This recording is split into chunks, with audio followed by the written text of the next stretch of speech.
नमस्कार दोस्तों, स्वागत है आपका।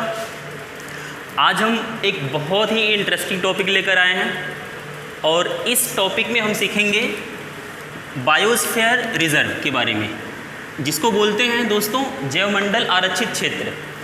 तो बेसिकली होता क्या है कि इससे हमको ये जानना ज़रूरी है कि क्वेश्चन किस टाइप के बनते हैं।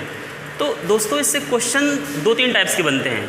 पहला तो सीधे सीधे ये पूछेगा आपसे कि भारत में कुल कितने बायोस्फीयर रिजर्व हैं, और दूसरा क्वेश्चन ये बनता कि अगर वो बायोस्फीयर रिजर्व है तो वो किस स्टेट में बिलोंग करता। और तो ऐसे कुछ क्वेश्चन आपके साथ मैपिंग के थ्रू हम लोग सीखेंगे और डिस्कस भी करते हैं। तो पहली चीज़ तो ये समझना ज़रूरी आपको है कि बायोस्फीयर रिजर्व कहते किसे हैं। तो दोस्तों एक बात ध्यान दीजिएगा आप कि जो बायोस्फीयर रिजर्व होता है इनमें वनस्पतियों और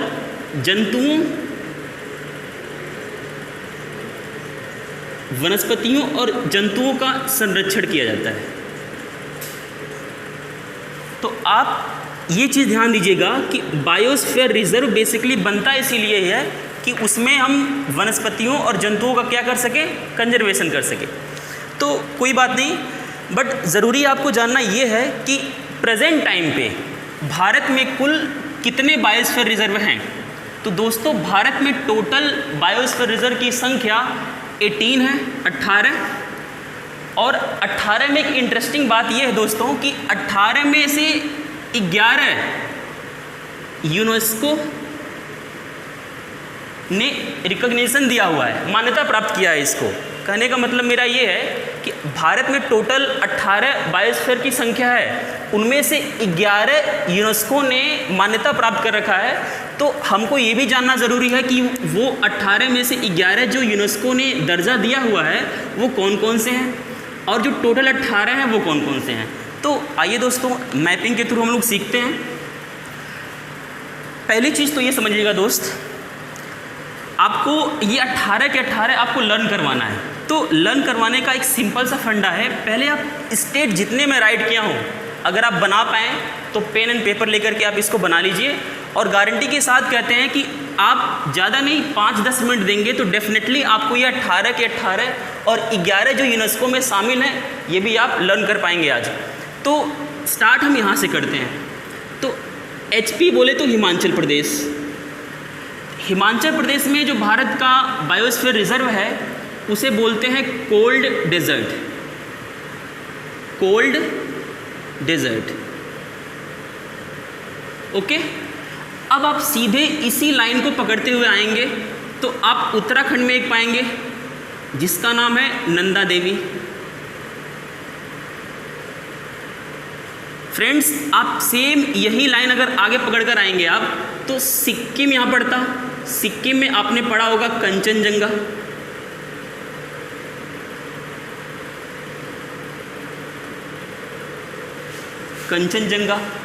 अब सिक्किम से सीधे आप अगर यही लाइन पकड़कर आएंगे आप दोस्तों तो यहाँ पड़ता अरुणाचल प्रदेश, यहाँ पर है दिहांग दिबांग।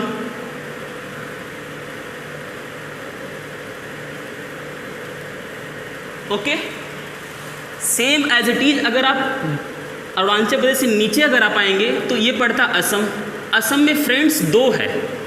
एक का नाम है डिब्रू सैखोवा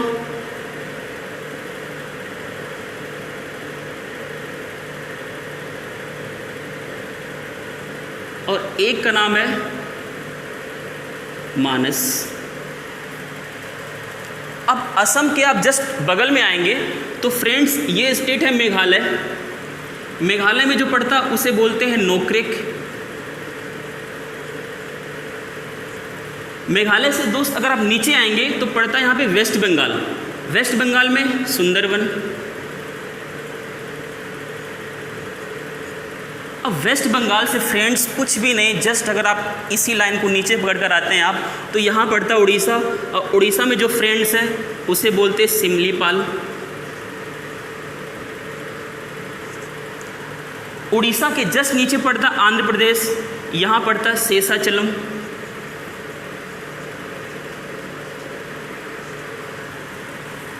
एक चीज़ यहाँ पे ध्यान दीजिएगा कि आंध्र प्रदेश में शेषाचलम और आंध्र प्रदेश के जस्ट अगर आप नीचे आएंगे फ्रेंड्स, तो बहुत ही इंपॉर्टेंट यहाँ समझना, आपने पढ़ा होगा कि ये वाला एरिया कहलाता है मन्नार की खाड़ी, तमिलनाडु के जस्ट नीचे वाला पार्ट। तो ये खाड़ी पूरा का पूरा बायोस्फीयर रिजर्व ही घोषित कर दिया गया है, तो ये पूरा का पूरा है तमिलनाडु में। तो एक हमारा पड़ गया क्या साउथ में, मन्नार की खाड़ी। अब यहाँ पे फ्रेंड्स थोड़ा सा देखने की ज़रूरत ये है, ये ऊपर एक स्टेट फ्रेंड्स है कर्नाटका। वैसे कर्नाटका में पूर्णतः कोई बायोस्फीयर रिजर्व नहीं है, बट एक बायोस्फीयर रिजर्व ऐसा है कि जो तीनों स्टेट में बिलोंग करता, इन तीनों स्टेट में। कहने का मतलब मेरा ये है दोस्त कि वो बायोस्फीयर रिजर्व कर्नाटक में भी बिलोंग करता, वो तमिलनाडु में भी और वो केरला में भी। तो इस बायोस्फीयर रिजर्व का नाम क्या है फ्रेंड्स, नीलगिरी।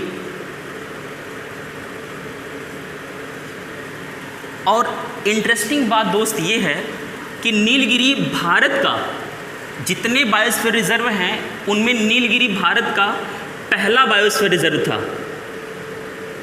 कहने का मतलब मेरा ये है, अगर आपसे पूछे कि भारत का पहला बायोस्फीयर रिजर्व कौन सा है, तो वो नीलगिरी है। और इंटरेस्टिंग बात ये है दोस्तों कि कोई ऐसा बायोस्फीयर रिजर्व नहीं है जो 2 राज्यों या 3 राज्यों में फैला हुआ है। सिर्फ और सिर्फ नीलगिरी ऐसा एक बायोस्फीयर रिजर्व है जो कर्नाटका में भी है, तमिलनाडु में भी है और केरला में भी है। तो ये कह सकते हैं टोटल कितने राज्यों में फैला हुआ है, तो फ्रेंड्स ये 3 राज्यों में फैला हुआ है। नीलगिरी बायोस्फीयर रिजर्व भारत ने जब इसको बायोस्फीयर रिजर्व घोषित किया, वो डेट पूछ चुका है कई बार पेपर में, तो आप कर पाएंगे आज के बाद 1986। ओके, अब आगे बढ़ते हैं। तो ये पड़ता केरला। केरला में एक बायोस्फीयर रिजर्व दोस्त है, उसका नाम है अगस्त्यमलाई। अगस्त्यमलाई। अब कर्नाटक मैंने बोला कोई बायोस्फीयर रिजर्व नहीं, यहाँ पे गोवा पड़ता कोई बायोस्फीयर रिजर्व नहीं, महाराष्ट्र पड़ता कोई नहीं, गुजरात में फ्रेंड्स एक बायोस्फीयर रिजर्व है। आपने पढ़ा होगा ये वाला जो रीजन है इसे बोलते कच्छ का रण, दिस रीजन। ये जो बायोस्फीयर रिजर्व है इसका नाम है कच्छ का रण ही कहते हैं इसे, कच्छ का रण।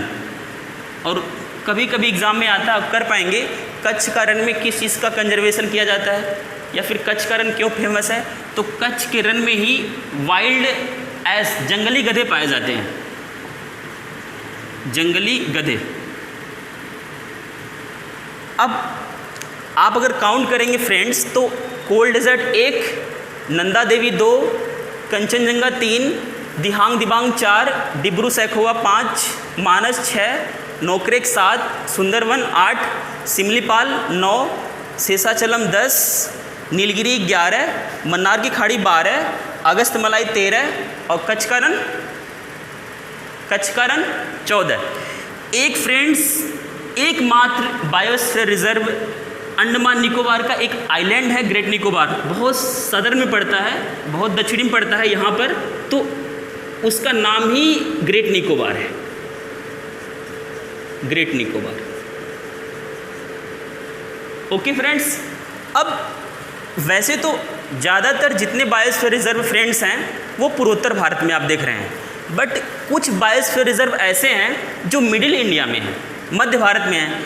एमपी में जैसे अगर एमपी की बात करें तो एमपी में पन्ना बायोस्फीयर रिजर्व, और एमपी में एक है पंचमढ़ी, वैसे ही हिल स्टेशन भी है पंचमढ़ी।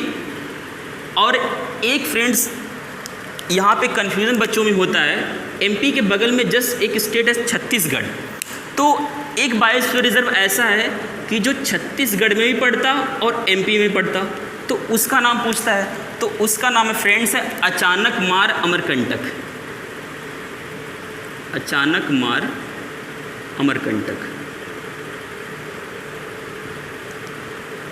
अब अगर आप देखेंगे दोस्त, सबसे ज़्यादा बायोस्फीयर रिजर्व की संख्या तो आपको एमपी मिलेगा, पन्ना 1, पंचमढ़ी 2 और अचानकमार अमरकंटक 3। वैसे ये तो दोनों राज्यों में है, फिर भी इसका बहुत सारा पार्ट एमपी में बिलोंग करता।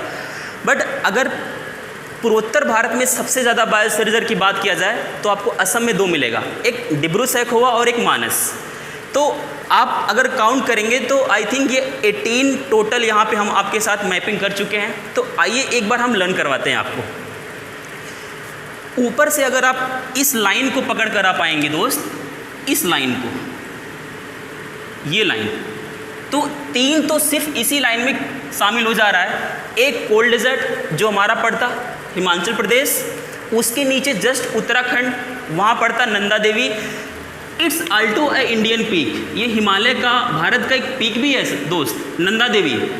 तो कोई बात नहीं, जब हम हिमालय पढ़ाएंगे तो आपको वहाँ पे एक्सप्लेन करेंगे। तो नंदा देवी चोटी भी है और नंदा देवी एक बायोस्फीयर रिजर्व भी है। तो हिमाचल प्रदेश में कोल्ड डेजर्ट, उत्तराखंड में नंदा देवी, सिक्किम में कंचनजंगा, और कंचनजंगा दोस्त भारत में स्थित भारत की सबसे ऊंची चोटी भी है, हाईएस्ट पीक ऑफ इंडिया। तो सिक्किम, और आप अगर अरुणाचल प्रदेश में सीधे यहाँ से जाएंगे तो दिहांग दिबांग दोस्तों की ब्रह्मपुत्र रीजन का जो क्षेत्र है और ब्रह्मपुत्र नदी की कुछ ट्रिब्यूटरी है, तो उस पूरे रीजन को Dihang Dibang tributary, it's also Brahmaputra river, Brahmaputra की ये सहायक नदी भी कहलाती है। तो इस पूरे रीजन को हम बोलते हैं दिहांग दिबांग। इसको इंडियन गवर्नमेंट ने बायोस्फीयर रिजर्व घोषित कर दिया है। आगे जिस उसके नीचे आते हैं तो यहाँ पड़ता नागालैंड, फ्रेंड्स यहाँ कोई बायोस्फीयर रिजर्व नहीं है। उसके नीचे पड़ता मणिपुर, कोई बायोस्फीयर रिजर्व नहीं है। आप सोचेंगे कि सर कैबुल लामजेवा तो इंटरनेशनली फेमस है, उसको क्यों नहीं कंजर्व किया गया? तो फ्रेंड्स कैबुल लामजेवा जो मणिपुर में है वो नेशनल पार्क है, बायोस्फीयर रिजर्व में नहीं आता, ये ध्यान देंगे आप। असम में 2 है, डिब्रू सैखोवा, मानस। मेघालय में आएंगे तो Nokrek, friends it's also highest peak of Meghalaya, Meghalaya की सबसे ऊंची चोटी नोकरेक, इट्स बिलोंग खासी पहाड़ी। कहने का मतलब मेरा फ्रेंड्स ये है कि मेघालय में लगातार ये 3 पहाड़ियाँ हैं, गारो, खासी, जयंतियाँ। तो खासी की सबसे ऊंची चोटी नोकरेक, तो नोकरेक मेघालय, ये बायोस्फीयर रिजर्व है। अब आते हैं हम वेस्ट बंगाल में। तो वेस्ट बंगाल में सुंदरबन एकमात्र भारत का बायोस्फीयर रिजर्व ऐसा है कि जो डेल्टा क्षेत्र में स्थित है, सुंदरबन का डेल्टा, यहाँ पे वन भी है। तो ये एक बायोस्फीयर रिजर्व हमारा हो गया। उसके नीचे फ्रेंड्स अगर हम उड़ीसा में आते हैं तो उड़ीसा में सिमलीपाल फेमस है, आंध्र प्रदेश में शेषाचलम, तमिलनाडु में, कर्नाटक में, केरला में, तीनों मिलाकर के संयुक्त भारत का पहला बायोस्फीयर रिजर्व कौन सा है? नीलगिरी, 1986 में बना। और पूरा का पूरा तमिलनाडु में मन्नार की खाड़ी, और केरला में अगस्तमलाई, और गुजरात में कच्छ का रण, और 3 हमारा मध्य भारत में, और अंडमान निकोबार में ग्रेट निकोबार। दोस्तों कुछ इंपॉर्टेंट चीज़ें इसे समझते ये हैं कि एग्ज़ाम में जो क्वेश्चन थोड़ा सा अलग बने हैं, जैसे भारत का पहला पूछता तो आप नीलगिरी मारते हो, बट अगर पूछे भारत का सबसे बड़ा बायोस्फीयर रिजर्व कौन सा है फ्रेंड्स, तो भारत का सबसे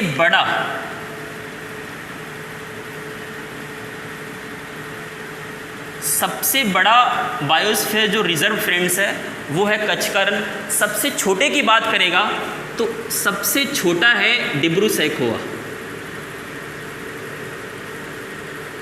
सबसे छोटा कौन सा फ्रेंड्स है? डिब्रू सैखोवा। अब जानना दोस्त ये ज़रूरी है कि इनमें से कौन कौन से जो यूनेस्को संस्था हमारा इंटरनेशनली है, इसमें जो 11 शामिल हैं वो कौन कौन से आते हैं? तो 18 के 18 तो आप इसमें शामिल नहीं है, 11 शामिल है, बट 11वां जो लास्ट में फाइनली शामिल हुआ वो था कंचनजंगा। इस चीज़ को समझिएगा कि जो 11वां शामिल हुआ, यानी कि कह सकते हैं लास्ट वाला, वो दोस्तों कौन सा था? कंचनजंगा। यानी कि उससे पहले 10 थे, और ये शामिल हुआ 2018 में, 2018 में, सिक्किम वाला। तो आइए डिस्कस करते हैं कि वो 11